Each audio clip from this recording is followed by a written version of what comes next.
नमस्कार, दूरदर्शन के live phone in कार्यक्रम हेलो किसान में आप सभी का स्वागत है। मैं हूं आपके साथ अदिति शर्मा।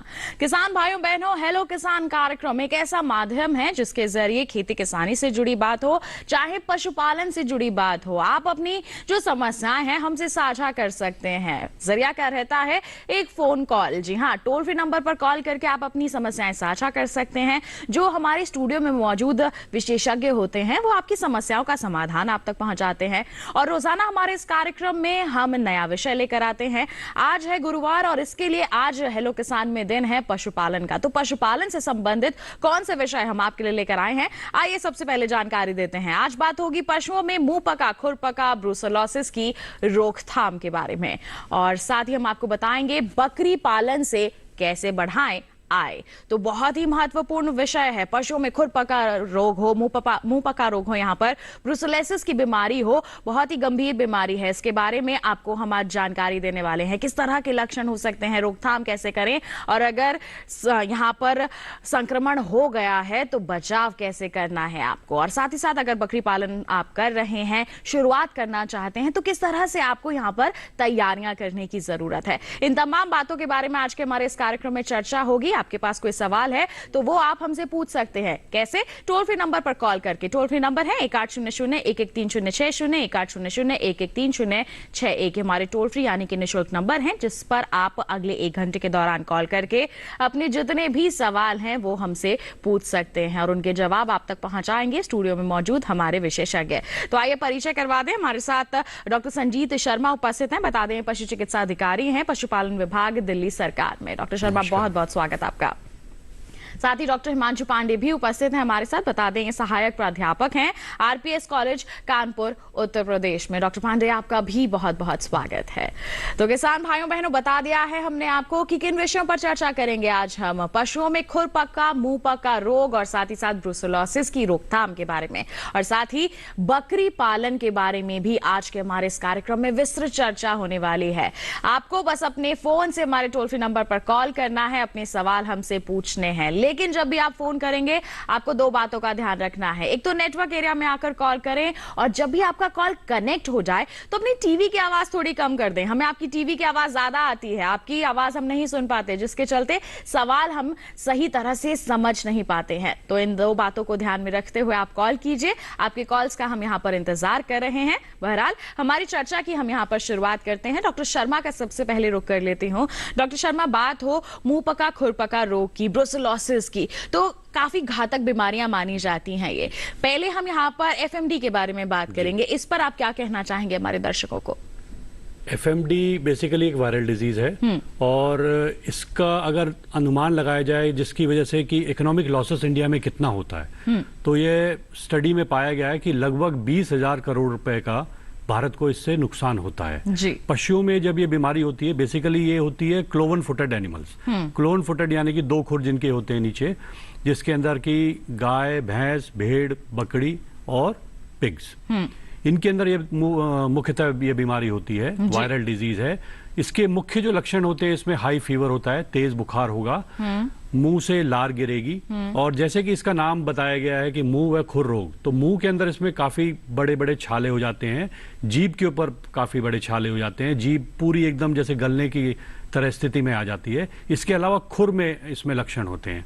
खुर जो है, पशु के जो खुर है अपनी जगह से छूटना लग जाते हैं, उनके अंदर कीड़े पड़ जाते हैं, मैगट्स पड़ जाते हैं, और इसकी वजह से जो है पशु का जो मिल्क प्रोडक्शन है वह भी काफी इफेक्ट होता है, काफी कम हो जाता है। जो 10-12 लीटर का जो पशु है वो लगभग 1 लीटर के करीब आ जाता है।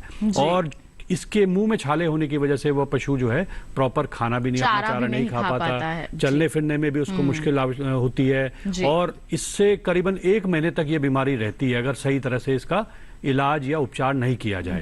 और इसका सबसे बड़ा उपाय जो है वह है वैक्सीनेशन। जी, तो टीकाकरण यहाँ पर करवाना बहुत जरूरी हो जाता है। बिल्कुल। तो देखिए, घातक बीमारी है ये, देखा आपने, हमारे विशेषज्ञ ने बताया कि दुग्ध उत्पादन सीधा यहाँ पर 10 से 12 लीटर से 1 लीटर तक पहुंच जाता है। तो आप देखिए काफी प्रभाव पड़ता है हमारे पशु के स्वास्थ्य पर। तो ऐसे में हमें सतर्क रहना चाहिए। टीकाकरण बहुत ही बेहतरीन उपाय है इसके लिए। कब कब करवाना चाहिए बताएंगे आपको, लेकिन उससे पहले हमारी एक खास रिपोर्ट है, उस पर नजर डाल लेते हैं।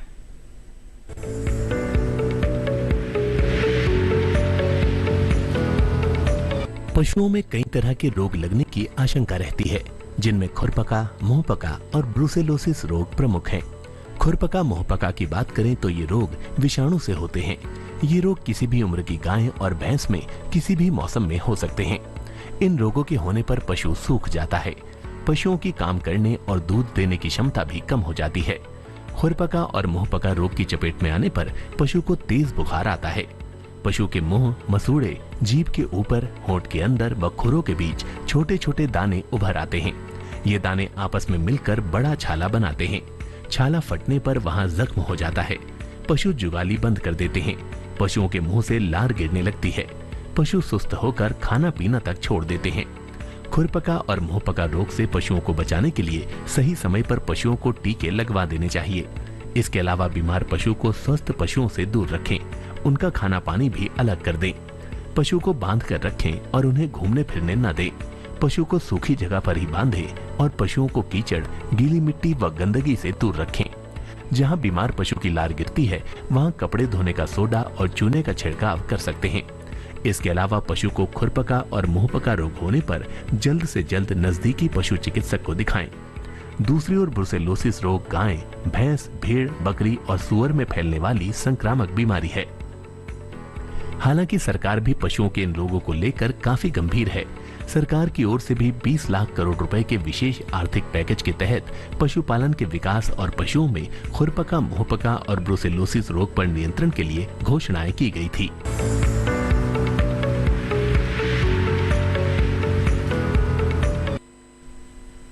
तो रिपोर्ट देखी आपने, जाना कि घातक बीमारियां साबित हो सकती हैं अगर सही समय पर इनकी पहचान ना हो और इलाज ना हो। तो ऐसे में हम सभी को इनके प्रति जागरूक रहने की जरूरत है।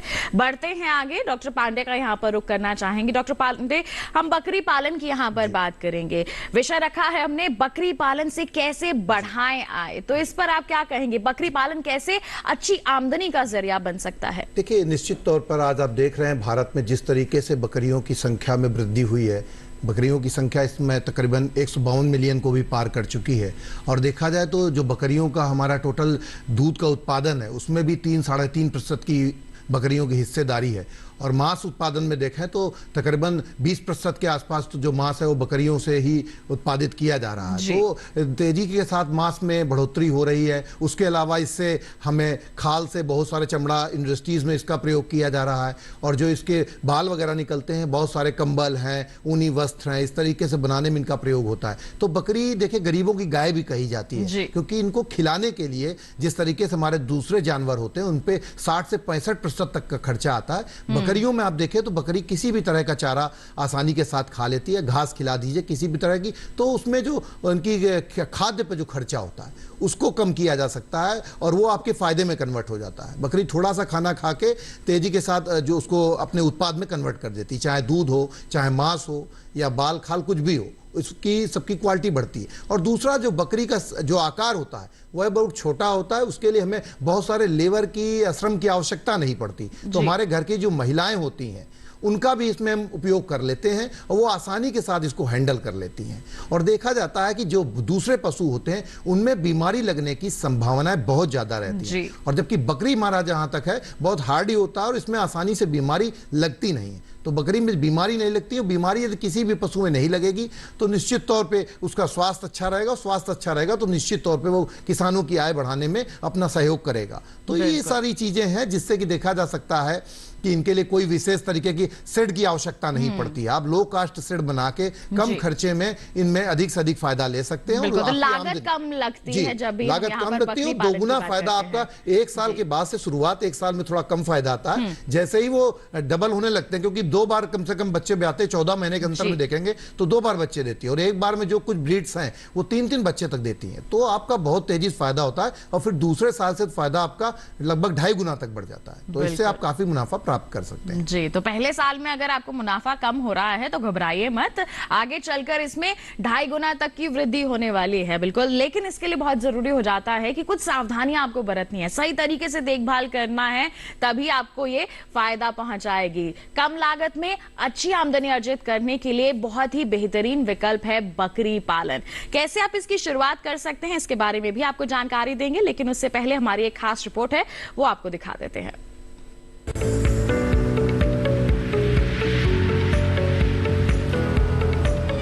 बकरी पालन कम लागत में अच्छी आमदनी देने वाला व्यवसाय है। देश के बंजर, दुर्गम, पहाड़ी और रेगिस्तानी इलाकों में बकरी पालन विशेष रूप से किया जाता है। बकरी पालन एक ऐसा व्यवसाय है जिसे आप छोटी जगह में भी आसानी से कर सकते हैं। बकरी पालन मुख्य रूप से दूध और मांस के लिए किया जाता है। बकरी पालन में ना तो किसी खास तरह के आहार की जरूरत होती है और न ही किसी खास किस्म के बड़े आवास या विशेष जलवायु की जरूरत पड़ती है। बकरी की कई नस्लें हैं, जिनमें से एक है ब्लैक बंगाल। इस नस्ल की बकरियां पश्चिम बंगाल, झारखंड, असम और उत्तरी ओडिशा में पाई जाती हैं। बीटल, मेहसाना, झकराना और मालाबरी भी बकरी की नस्लें हैं। लेकिन बकरी पालन से अच्छा मुनाफा लेने के लिए बकरियों को सेहतमंद रखना और रोगों से दूर रखना जरूरी है। बकरियों में मुख्य रूप से मुंहपका, खुरपका, पेट के कीड़े और खुजली रोग होते हैं।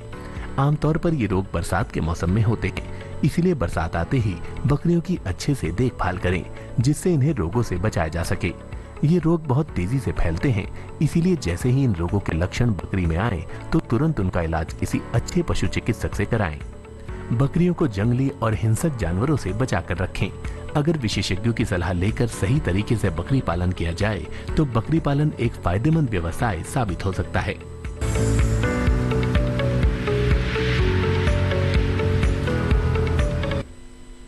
तो आपके लिए फायदे का सौदा बनकर साबित हो सकता है बकरी पालन, लेकिन आपको कुछ सावधानियां यहाँ पर जरूर बरतनी है। इसके संदर्भ में बातचीत करेंगे, लेकिन डॉक्टर शर्मा का पहले यहाँ पर रुक कर लेते हैं। ब्रूसेलोसिस के बारे में भी जान लेते हैं। ब्रूसेलोसिस से तो हमने सुना है मृत्यु दर भी यहाँ पर हम इससे बढ़ता हुआ देखते हैं, तो ऐसे में क्या कहना चाहेंगे आप? ब्रूसेलोसिस बेसिकली एक बैक्टीरियल डिजीज है और मुख्य रूप से इसके अंदर गर्भपात होता है जी। इसमें जो पशुओं में गर्भपात होता है वह 6 से 9वें मंथ, जो कि हम थर्ड ट्राइमेस्टर बोलते हैं। थर्ड ट्राइमेस्टर में इसमें अबॉर्शन होता है और यह बहुत ही संक्रामक रोग है, एक पशु से दूसरे पशु में फैलता है। इसमें भी पशु के अंदर फीवर होता है, हाई फीवर रहेगा, और एबॉर्शन से जो अबॉर्टेड फीटस होता है, जो बच्चे की जिसकी मृत्यु हो जाती है, वो अबॉर्टेड फीटस जो है वह एक बीमारी को फैलाने का कारण बनता है। इवन जो प्लेसेंटा होता है, उस पशु के अंदर रिटेंशन ऑफ प्लेसेंटा भी हो जाता है, तो वो एक संक्रमण जो है दूसरे पशु में फैला सकता है। इसके अलावा हमें इसमें ज्यादा ध्यान इसलिए देना है कि यह जो ब्रूसेलोसिस जो बीमारी है, ये एक जूनोटिक बीमारी है। जूनोटिक की मतलब कि पशुओं से यह आदमियों में भी, मनुष्यों में भी फैल सकती है।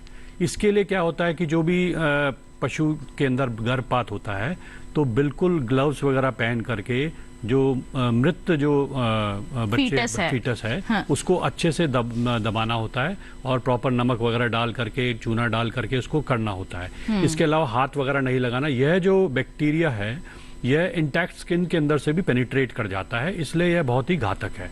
और इसी तरह के जो सिम्टम्स हैं, जैसे मनुष्यों में भी ये हाई फीवर का कारण बनता है, 6-6 महीने तक आदमी को बुखार रहेगा।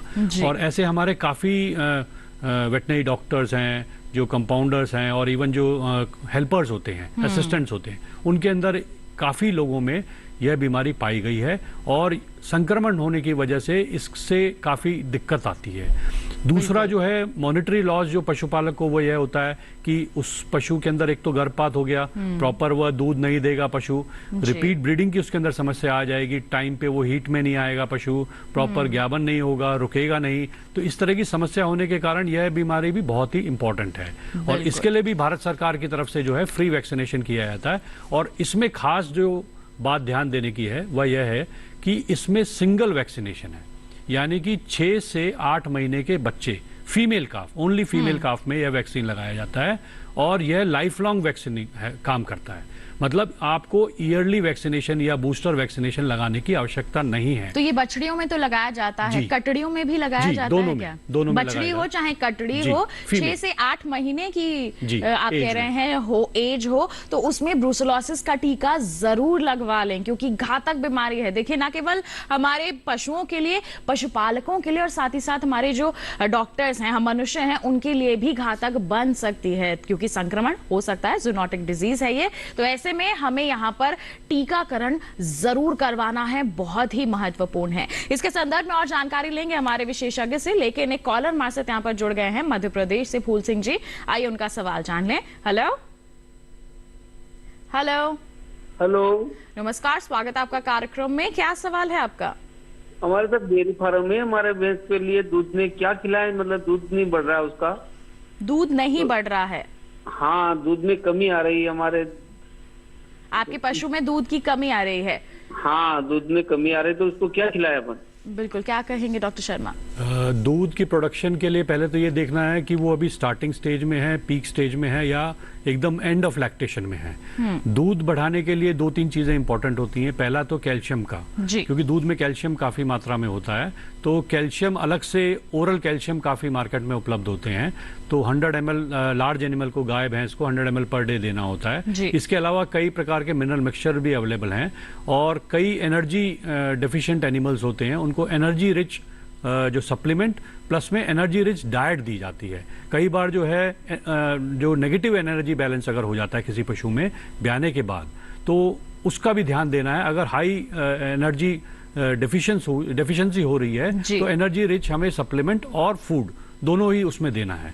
इसके अलावा जो बैलेंस डाइट है, इसमें इसका बैलेंस डाइट का भी बहुत इंपॉर्टेंस है। अगर आप सही मात्रा में protein, fat, carbohydrate, mineral mixture, पानी, इन सब चीजों का सही मात्रा में अगर पशु को देते हैं तो प्रोडक्शन जो है अपने आप एनहांस करेगी। मैनेजमेंट आपको सही तरह से उसकी रखनी है, रखरखाव सही करना है, कोई प्रकार की बीमारी से उसको बचाना है, और प्रॉपर उसकी फीडिंग करनी है। प्रॉपर फीडिंग होगी, साथ में सप्लीमेंट देंगे तो मिल्क प्रोडक्शन अपने आप ही बढ़ेगा। बिल्कुल। तो देखिए, आपको दूध उत्पादन क्षमता बढ़ानी है अपने पशु की, तो किस तरह से आपको ध्यान रखना है हमारे विशेषज्ञ ने आपको बता दिया है। बढ़ते हैं आगे। मध्य प्रदेश से ही गोलू कुमार जी हमारे साथ फोन लाइन पर जुड़ गए हैं, उनका सवाल भी जान लेते हैं। हेलो। हेलो जी मैम, नमस्ते। मैं सागर मध्य प्रदेश से गोलू कुमार बात कर रहा हूँ मैम। जी नमस्कार, स्वागत आपका कार्यक्रम में। क्या पूछना चाहते हैं? पहला सवाल मेरे में, बकरी पालन करना चाहता हूँ मैम, तो कौन कौन से डॉक्यूमेंट लगते हैं, और क्या बकरी पालन करने पर मैम बकरा भी मिलता है या नहीं मिलता है मैम? और दूसरा सवाल ये है, मतलब मेरी गाय वो चल नहीं रही ठीक तरीके से मैम। जी, तो बकरी पालन करना चाहते हैं, तो इसके लिए क्या डॉक्यूमेंट्स वगैरह की तो यहाँ पर कोई जरूरत ऐसी है कि नहीं, आप बताएं डॉक्टर पांडे, क्या कहेंगे? देखिए, किसी भी तरह की आपको डॉक्यूमेंट की आवश्यकता नहीं होती है। बस आपको जब बकरी पालन शुरू करना है तो उसके पहले आपको प्रशिक्षण लेना है। तो आपके आसपास जो भी गोलू कुमार जी कृषि विज्ञान केंद्र हो या कोई कृषि विश्वविद्यालय हो, तो वहां से आप प्रशिक्षण ले लीजिए, और जो प्रशिक्षण का प्रमाण पत्र मिलेगा, या आपका पास में जो मखदूम है मथुरा में केंद्रीय बकरी अनुसंधान संस्थान, वहां 15-15 दिन के प्रशिक्षण आयोजित होते हैं। उस प्रशिक्षण को करके आपको सर्टिफिकेट मिलेगा, और पूरा आपको प्रैक्टिकली, थ्योरेटिकल के साथ साथ प्रैक्टिकल भी वहां पर पूरा बताया जाता है। तो जब आप प्रशिक्षण में सारी चीजें सीख जाएंगे तो उसके सर्टिफिकेट के आधार पर यदि आप लोन लेना चाहेंगे, आपको आगे लोन मिल जाएगा, जो प्रोजेक्ट है नाबार्ड बैंक या कुछ भी, और फिर उसके बाद आप अपना बकरी पालन अच्छे से चालू कर सकेंगे। बिल्कुल। तो सबसे पहले तो जरूरी है कि आप यहाँ पर ट्रेनिंग ले लें, और ट्रेनिंग के लिए कहाँ जाना है आपको, हमारे विशेषज्ञ ने आपको बता दिया है। और ऐसी ही महत्वपूर्ण जानकारियां बीमारियों से संबंधित या फिर बकरी पालन से संबंधित आप तक पहुंचाएंगे, लेकिन एक छोटे से ब्रेक के बाद। कहीं मत जाइए, देखते रहिए हमारा लाइव फोन कार्यक्रम हेलो किसान, और बने रहिए दूरदर्शन के साथ पर।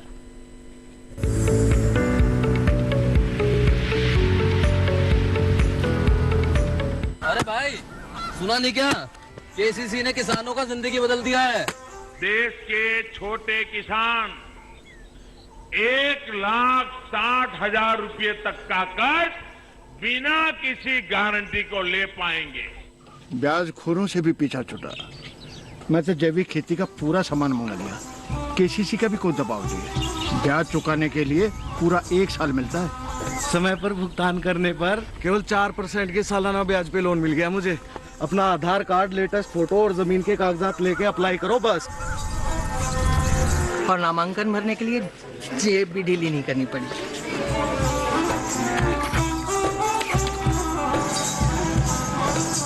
चाचा, उधार चुकाने के 24 घंटे के बाद उतने ही पैसे वापस निकाल सकते हैं। केसीसी ने किसानों की जिंदगी वाकई बदल दी है। तो आप भी किसान क्रेडिट कार्ड अपनाएं और सहजता से ऋण पाएं।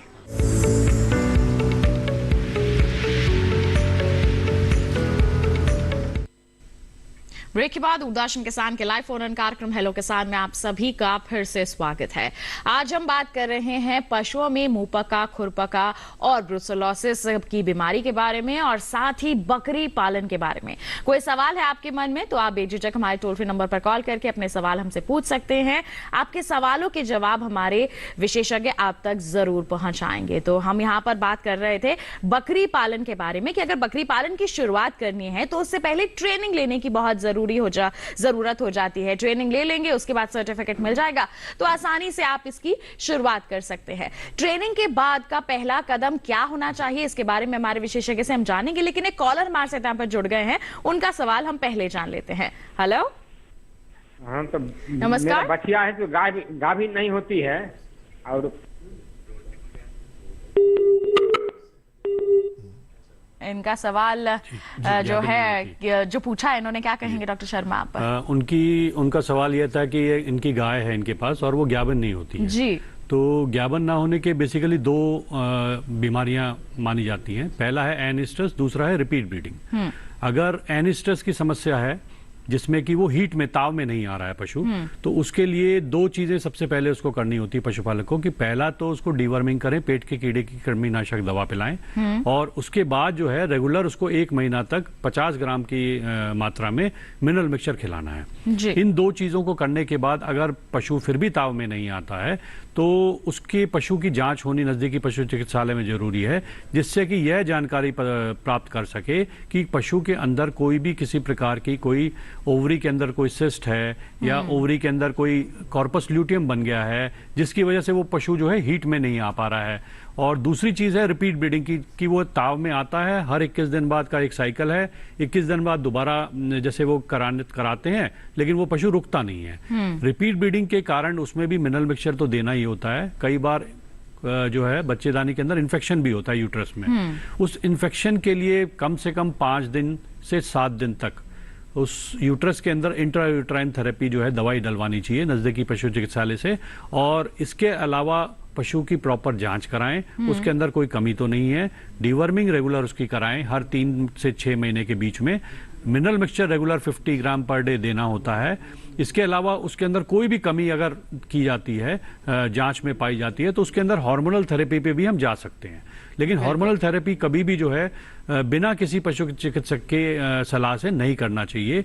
यह पशुपालक जो है डीवर्मिंग, मिनरल मिक्सचर और इंट्रायूट्राइन थेरेपी यहाँ तक उसको सीमित रखना चाहिए अपना।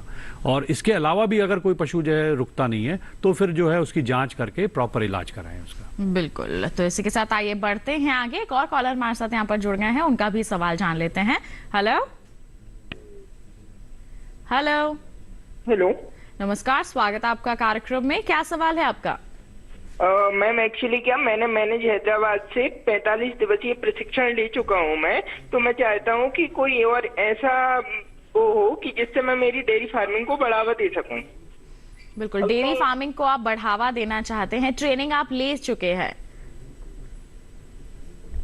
जी, क्या कहना चाहेंगे आप? प्रशिक्षण अगर आपने 15 दिन का प्राप्त किया है तो मेरी तो सलाह यह होगी कि अगर आपने प्रॉपर कोई भी अभी आपको कोई शक है तो कोई एक हीफर को जिसको हम बोलते हैं कि 1 साल 1.5 साल की कोई बच्चिया है उसको लेके आएं।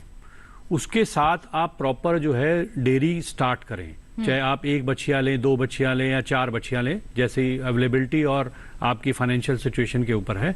और उसको जो है प्रॉपर आपने डाइट, जैसे बैलेंस डाइट से शुरुआत करें।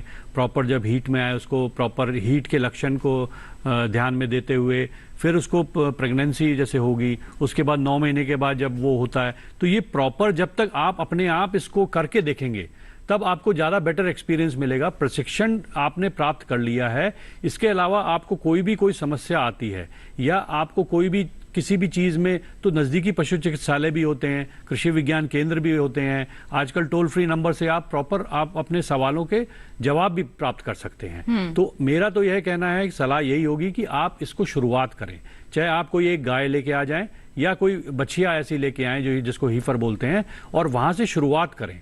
जब आप शुरुआत करेंगे तो आपको कोई भी शक, सवाल कोई भी होगा, जो अभी आप ऐसा कुछ भी नहीं है कि सब सारे आंसर्स आपको मिल जाएंगे प्रशिक्षण में।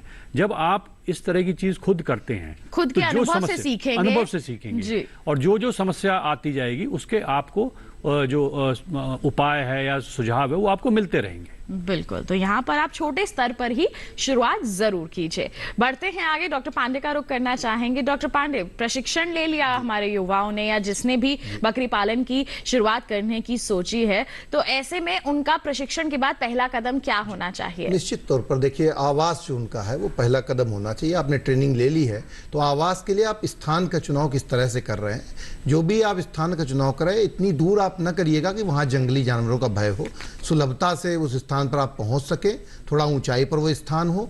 और ये देखिए कि जो डायरेक्शन है, जिस डायरेक्शन में आप अपनी गोटरी बकरी पालन चालू करेंगे, पूर्व पश्चिम डायरेक्शन सबसे अच्छा रहता है, क्योंकि इस डायरेक्शन में सूर्य की प्रकाश भी अच्छे से आती है और हवाएं जो इस तरीके से नहीं आती हैं कि जो एडवर्स कंडीशन में बहुत दिक्कत दे सकें।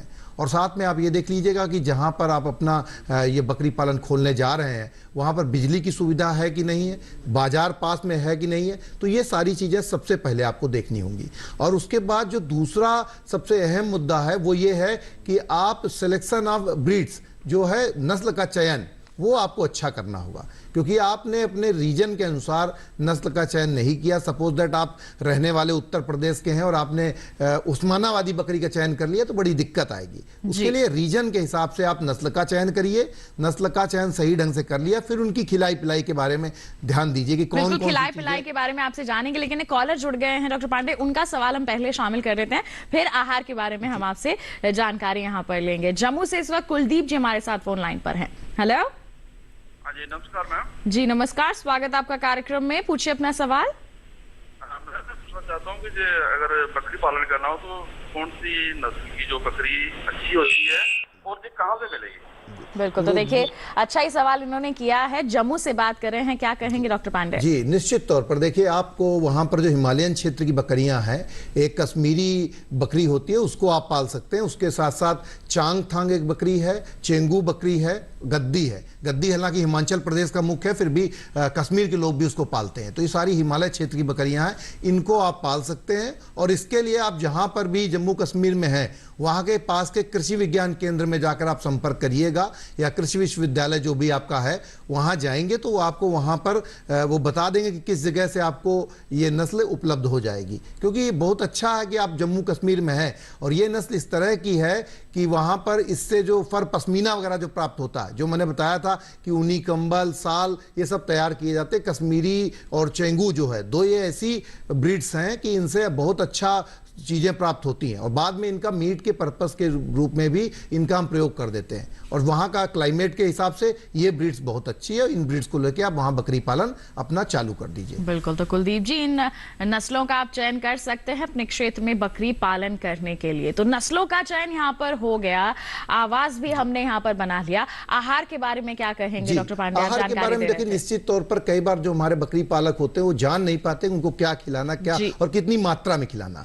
जहां तक बात आती है, कई बार मक्का खिलाते हैं तो अधिक मात्रा में 10-15% से अधिक हमें अपने जो बकरी हैं उनको मक्का नहीं खिलाना चाहिए, इतना ही रखना चाहिए। क्योंकि बकरी की हैबिट जो होती है पत्तियां खाने की होती है, तो नीम है, बबूल है, पीपल है, बरगद जो आपके आसपास अवेलेबल है उनकी पत्तियां खिला दीजिए।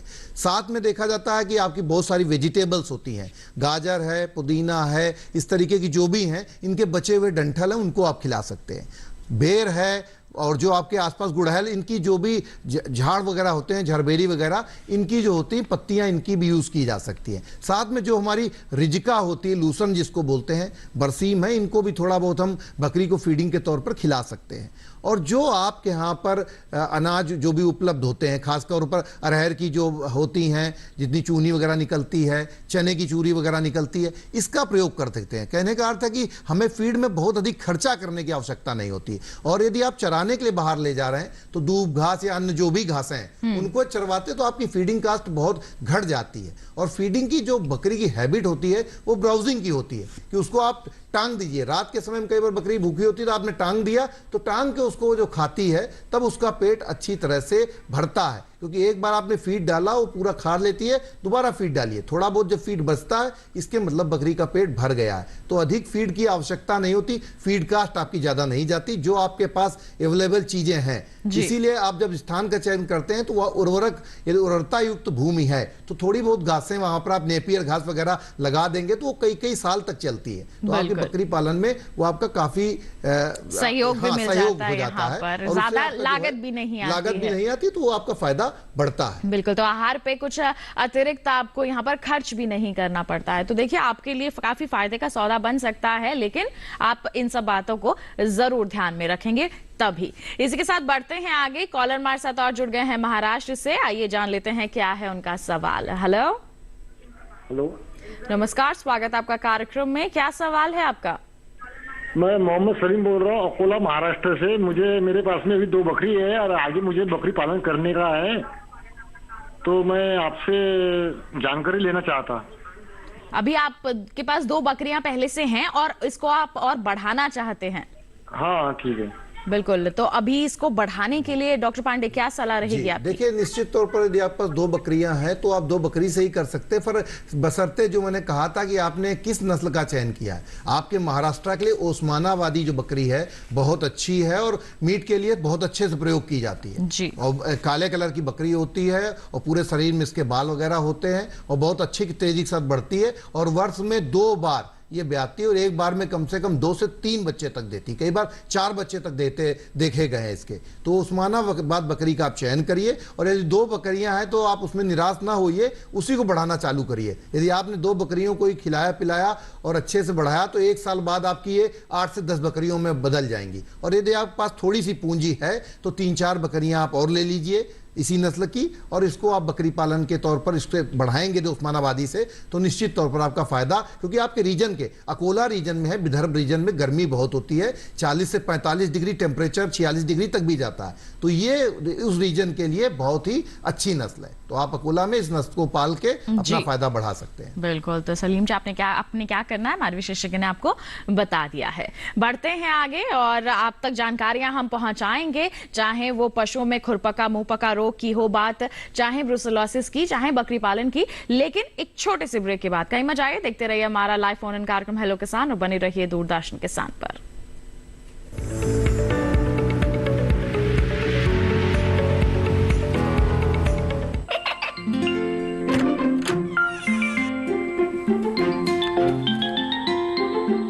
ये क्या हो रहा है? काशवी, इतने कम मार्क्स? काशू बेटा पढ़ा करो, पढ़ोगी नहीं तो आगे कैसे बढ़ोगी? मम्मा, मैं भी तो आपसे यही कहना चाहती हूँ, पढ़ा करो। आप पढ़ोगे नहीं तो आगे कैसे बढ़ोगे? मतलब? वो देखो, सिर्फ बैक पर छपा ऑर्गेनिक नहीं, ऑर्गेनिक का निशान पहचानिए। पीजीएस ऑर्गेनिक का ये लोगो उन किसानों की पहचान है जो आज भी परंपरागत विधि से रसायन मुक्त खेती कर आपके लिए शुद्ध फसल उपजा रहे हैं। अब समझे मम्मा, अगर मैं प्योर ऑर्गेनिक फूड नहीं खाऊंगी तो अच्छे मार्क्स कहाँ से लाऊंगी? अच्छा बच्चों, जैविक खेती की इस मुहिम को आगे बढ़ाइए, शुद्ध ऑर्गेनिक अपनाइए।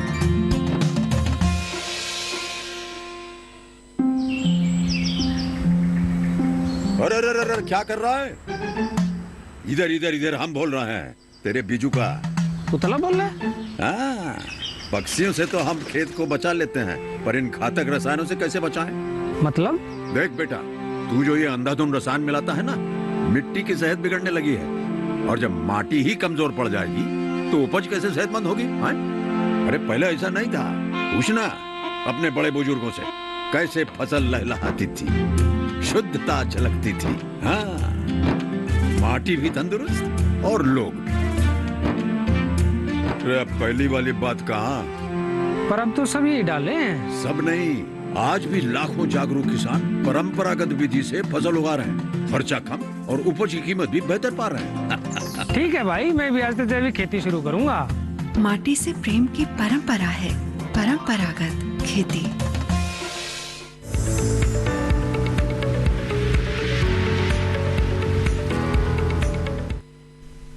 ब्रेक के बाद दूरदर्शन किसान के लाइव फोन इन कार्यक्रम हेलो किसान में आप सभी का फिर से स्वागत।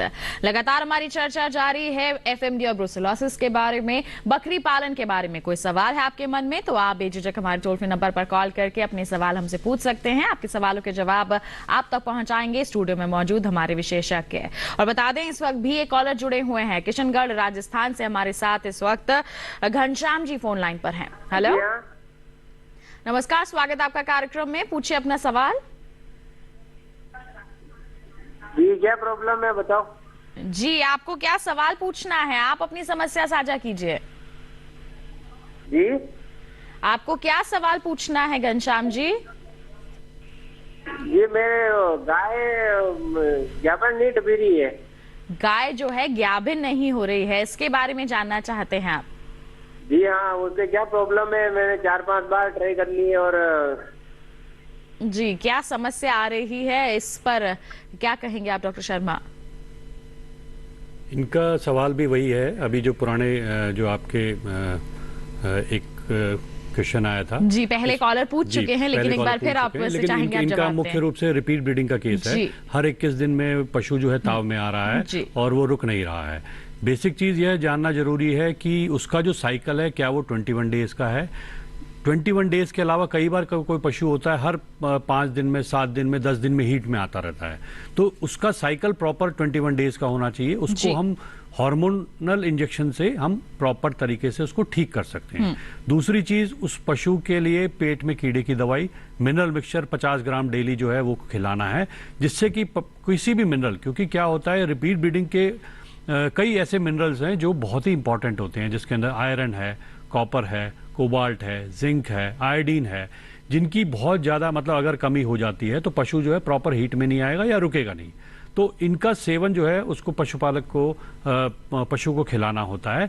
इसके अलावा जो कोई भी इन्फेक्शन है, जैसे जो वो तार गिराती है पशु हीट में जब भी आता है, तो उसके अंदर कोई पस वगैरह आ रहा है, उसके अंदर कोई मवाद वगैरह आ रही है, या कोई भी इन्फेक्शन है, या उसके अंदर कई बार क्या होता है ब्लीडिंग हो जाती है पशु का। जैसे ही वो ज्ञापन कराते हैं उसके 3 दिन के बाद, 4 दिन के बाद वो ब्लीडिंग हो जाती है, या कई बार हम कहते हैं उसको छन जाता है, अबॉर्शन हो जाता है। तो यह देखना जरूरी है। तो मैं पशुपालक भाई से यही रिक्वेस्ट करूंगा कि प्रॉपर आप उसकी डीवर्मिंग करके पेट के कीड़े की दवाई, जिसमें कि आप एल्बेंडाजोल या फेनबेंडाजोल का प्रयोग कर सकते हैं, मिनरल मिक्सचर को खिला करके, और उसके जो तार जो गिरा रही है उसको देखें, ऑब्जर्व करें। एकदम वाइट जो है पानी जैसा बिल्कुल साफ होना चाहिए, लटकता है जैसे।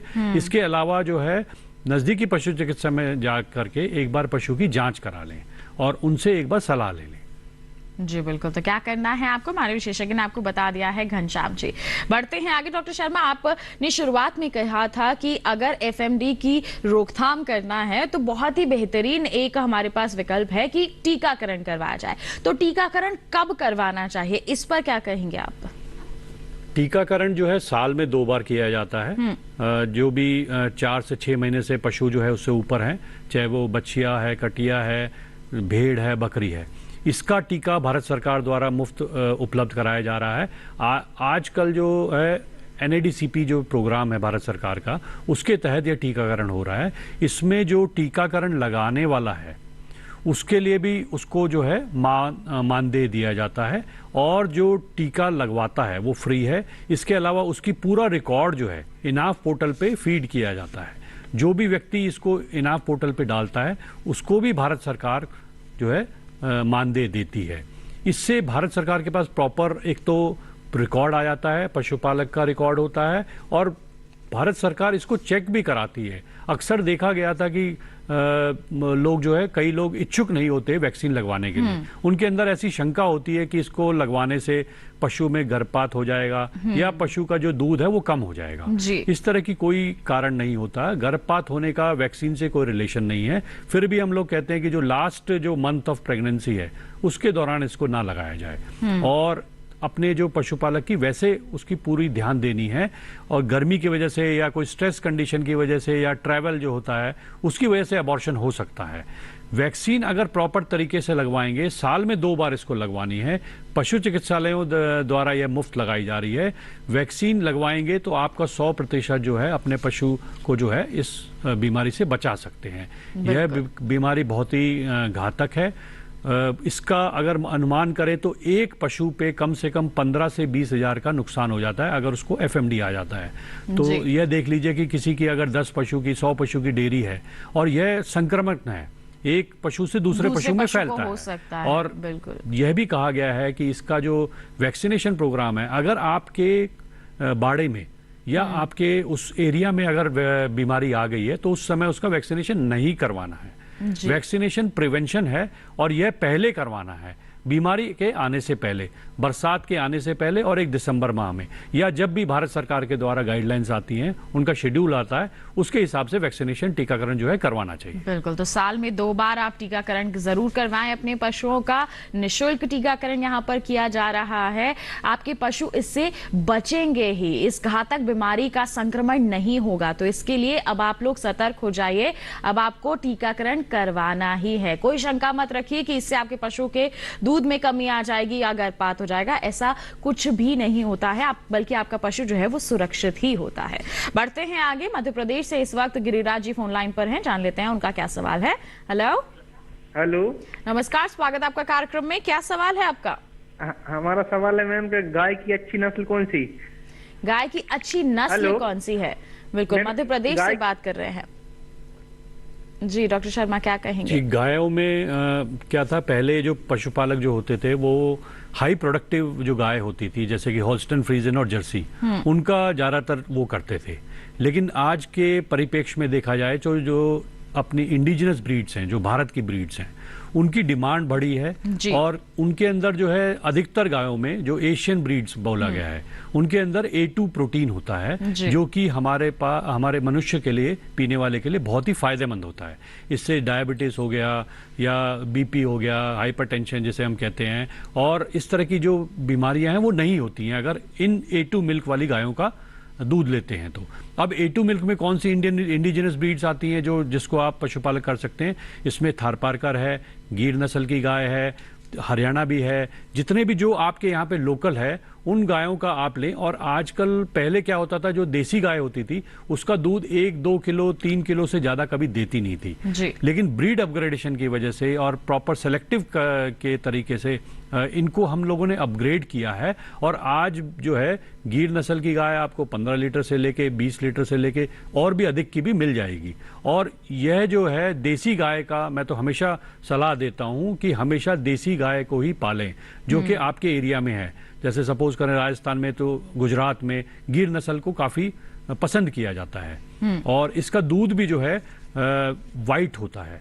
और जैसे दूसरी जो गाय है उनका जैसे येलोइश होगा, जिसके अंदर वो कैरोटीन की वजह से है, इसका दूध हमारे लिए बहुत फायदेमंद है। और इंडिजिनस ब्रीड को ही हमें आगे लेके जाना है, हमें अधिक दूध उत्पादन की तरफ नहीं जाना है कि ज्यादा प्रोडक्शन, क्योंकि ज्यादा प्रोडक्शन वाली कोई भी गाय होगी, चाहे वो होल्स्टन फ्रीजन है, उनके अंदर अधिक जो ज्यादा दूध देगी वो अधिक बीमार होगी, उसके अंदर रिपीट ब्रीडिंग की समस्या ज्यादा होगी, एनिस्ट्रेस की समस्या ज्यादा होगी, उसकी देखभाल ज्यादा करनी पड़ेगी, उसमें स्ट्रेस ज्यादा होगा।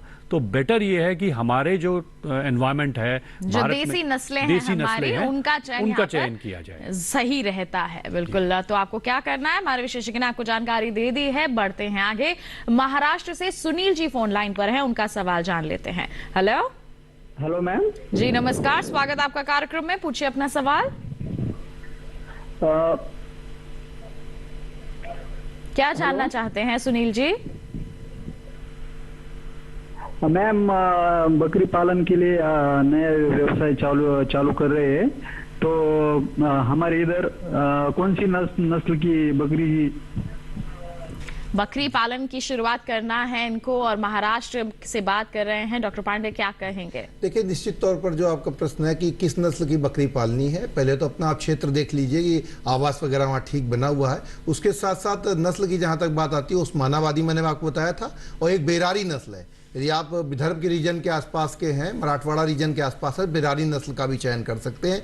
ये दोनों नस्लें काफ़ी अच्छी हैं और उस्मानाबादी तो मीट के लिए खासकर बहुत ही अच्छी नस्ल है, और बेरारी से भी हम अच्छा मीट प्राप्त कर सकते हैं। और साथ ही साथ ये ध्यान रखिएगा कि उनकी खिलाई पिलाई जो भी आप कर रहे हैं थोड़ा सा सिलेक्टिव रहे, कि वो पत्तियों पर ज़्यादा डिपेंड करती है। उसके अलावा जो उसको राशन चाहिए होता है, थोड़ा सा राशन हल्का फुल्का देते रहिएगा।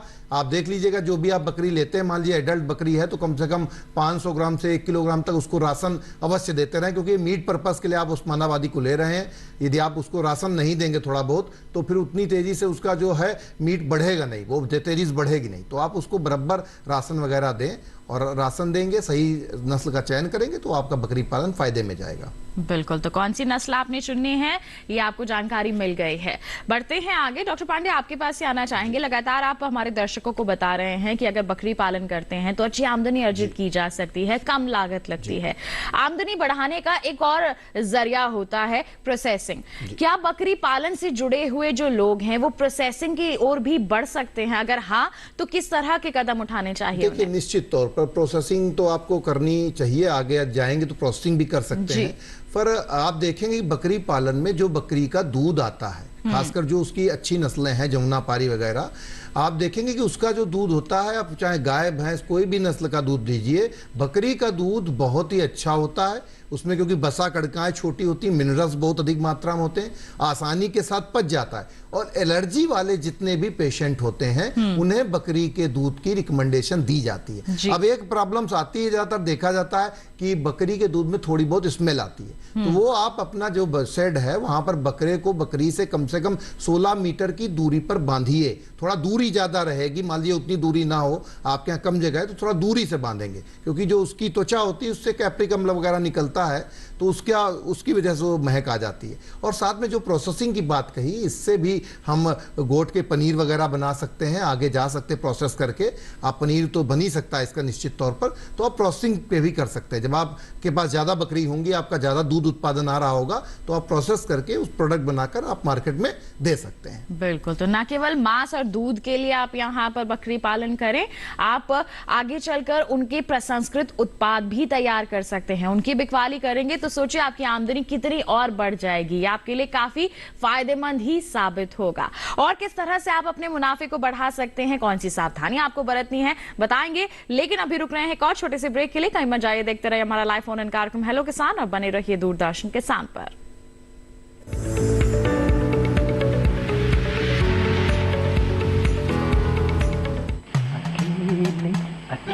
अरे वाह भैया, अकेले अकेले। अरे तू भी ले, पर खाएगा कैसे? मैं ऑर्गेनिक खेती की बात कर रहा रे बेटे। अकेले अकेले खेती कब तक करेगा? मतलब गांव में 20-25 किसानों का समूह बना के पंजीकरण करवा ले, फिर सरकारी ट्रेनिंग भी मिलेगी और मुफ्त जैविक बीज खाद भी।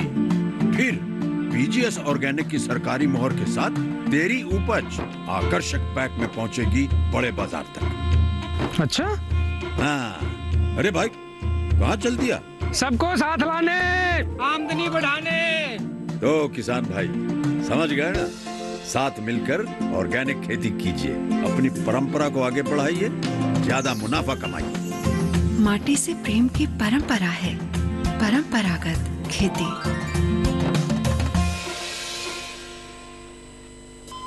अरे सुन तो।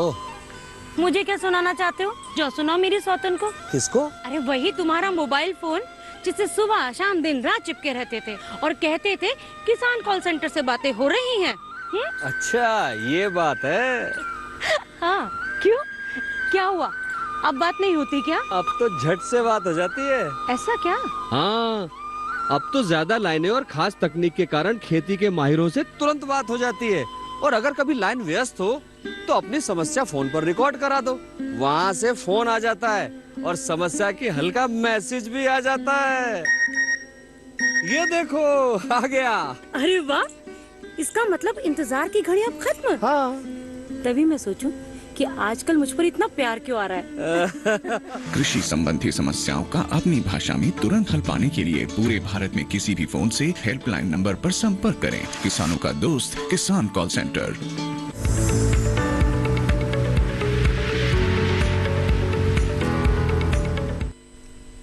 ब्रेक के बाद दूरदर्शन किसान के लाइव फोन इन कार्यक्रम हेलो किसान में आप सभी का फिर से स्वागत।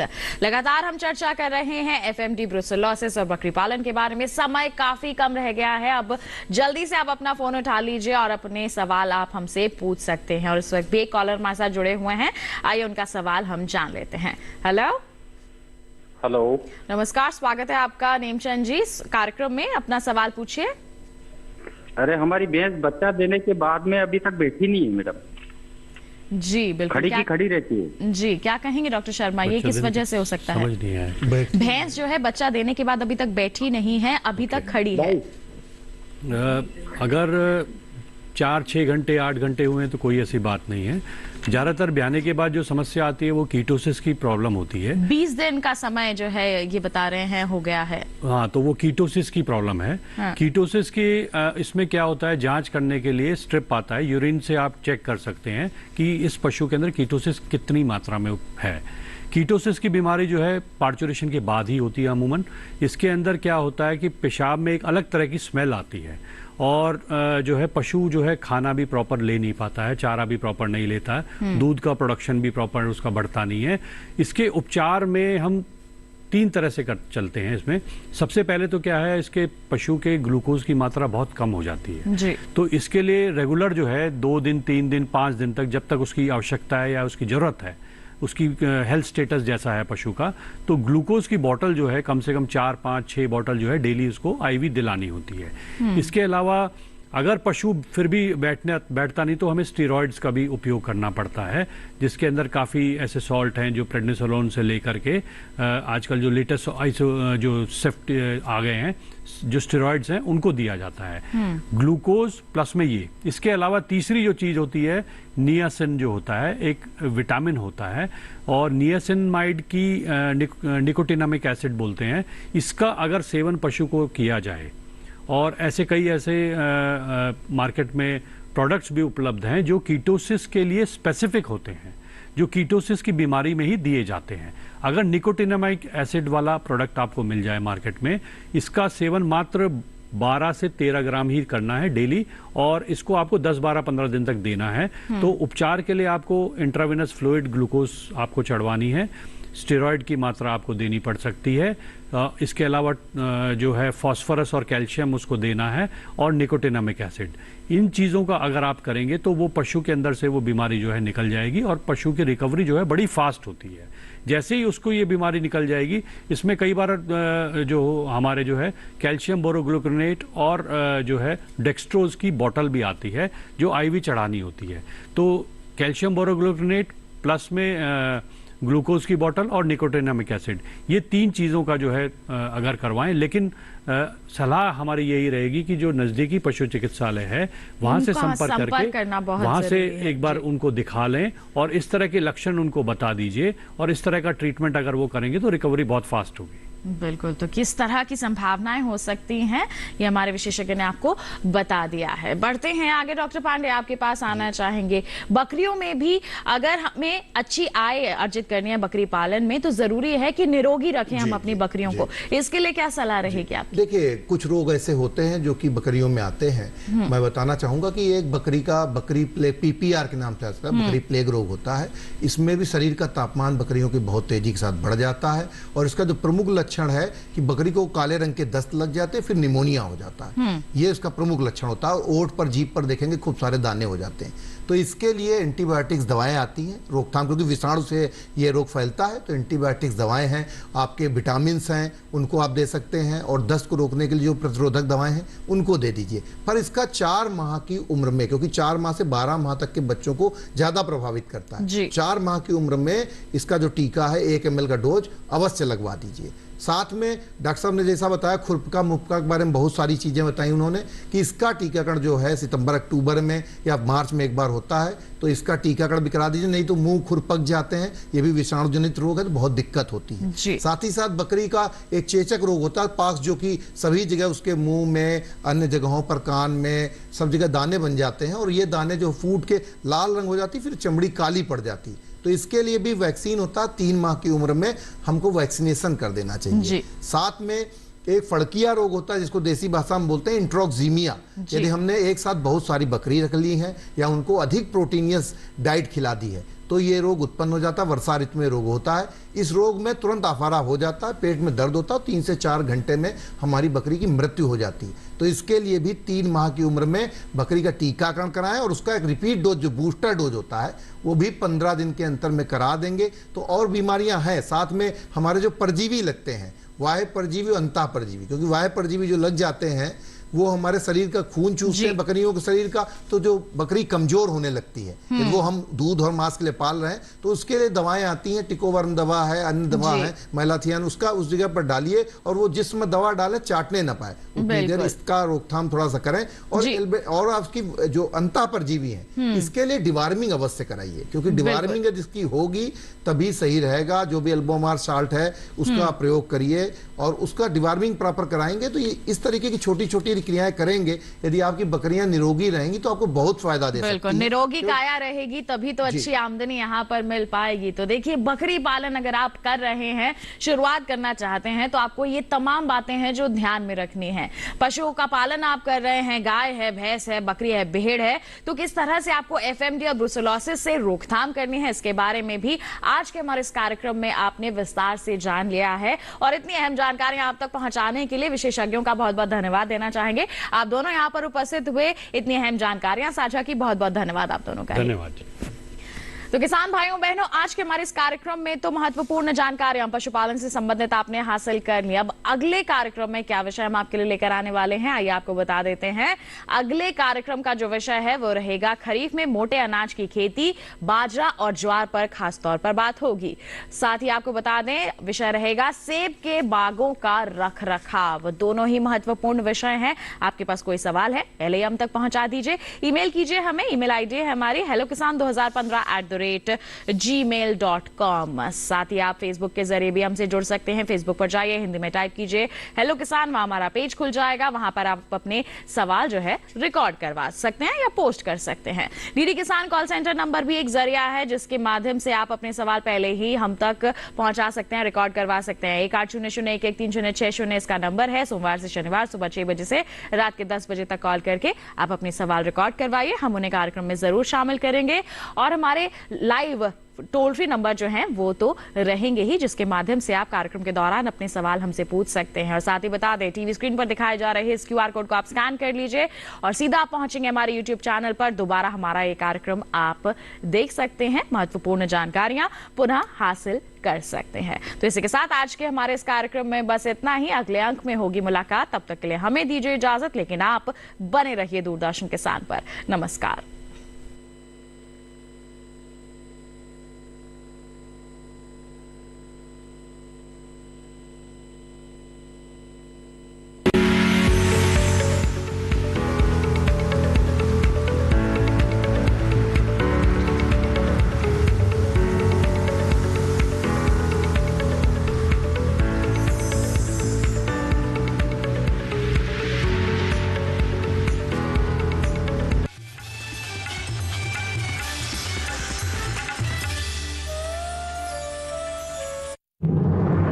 मन की बात है जन जन की, संघर्षों के कुछ किस्से, कहानी कुछ सफलताओं की, अनकही विरासत की, उम्मीदें नए भारत की। महीने के आखिरी रविवार का रहता है इंतजार, मलयाचल के आंचल से विंध्याचल के आंगन तक